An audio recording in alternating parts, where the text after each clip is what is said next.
제닛 옐런 미국 재무장관이 오는 9일까지 중국에 머물며 미중 전략 경쟁과 관련한 각종 경제 현안을 중국 당국자들과 논의합니다. 미중이 반도체 관련 수출 통제 조치로 신경전을 주고받고 있는 가운데 이루어지는 방중이라는 점에서 주목이 되고 있습니다. 임광미 특파원, 옐런 장관이 방중 기간 중국 경제 라인의 핵심 인사들을 잇따라 만난다고요? 네, 그렇습니다. 제닛 옐런 미국 재무장관은 우리 시간으로 조금 전 6시 10분쯤 베이징에 도착을 했습니다. 옐런 장관은 9일까지 중국에서 머물면서 중국 정부 당국자들을 잇따라 회동할 예정입니다.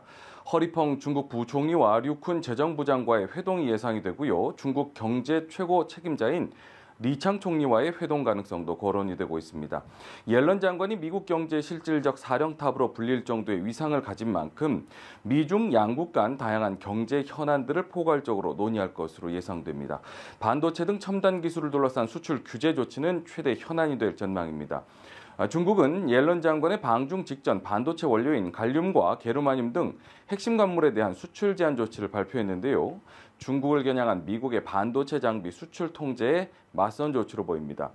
미국은 중국의 광물 수출 제한 조치에 단호히 반대한다면서 이 문제 해결을 위해서 핵심 동맹, 우방 국가들과 협력할 것이라고 밝혔습니다. 미국 정부는 앞서 지난해 10월 첨단 반도체 관련 대중국 수출 제한 조치를 발표한 데 이어서 중국을 겨냥해 AI 반도체 수출을 제한하는 추가 조치를 검토하는 것으로 알려졌습니다. 이 같은 조치는 옐런 장관의 방중 일정이 마무리된 이후 발표될 것이라는 관측이 나옵니다. 한편 중국 측에서는 미국의 대중국 고율 관세 문제 등을 의제로 올릴 전망입니다. 중국 관변 매체 글로벌타임스는 옐런 장관의 방중이 미국의 진정성과 시정이 필요한 여러 문제들을 논의할 기회라고 강조를 하면서 6가지 우려와 불만 사항을 제시했는데요. 중국산 제품에 대한 미국의 관세 철폐를 최우선 과제로 꼽았고 또 중국 기업에 대한 부당한 비난과 제재 중단, 중국 기업들에 대한 제재 대상 블랙리스트 삭제 등을 촉구했습니다. 3박 4일의 옐런 장관 방중 기간 미중 양측은 다양한 경제 현안을 논의 테이블에 올려두고 치열한 탐색전을 벌일 것으로 전망됩니다. 지금까지 베이징에서 전해드렸습니다.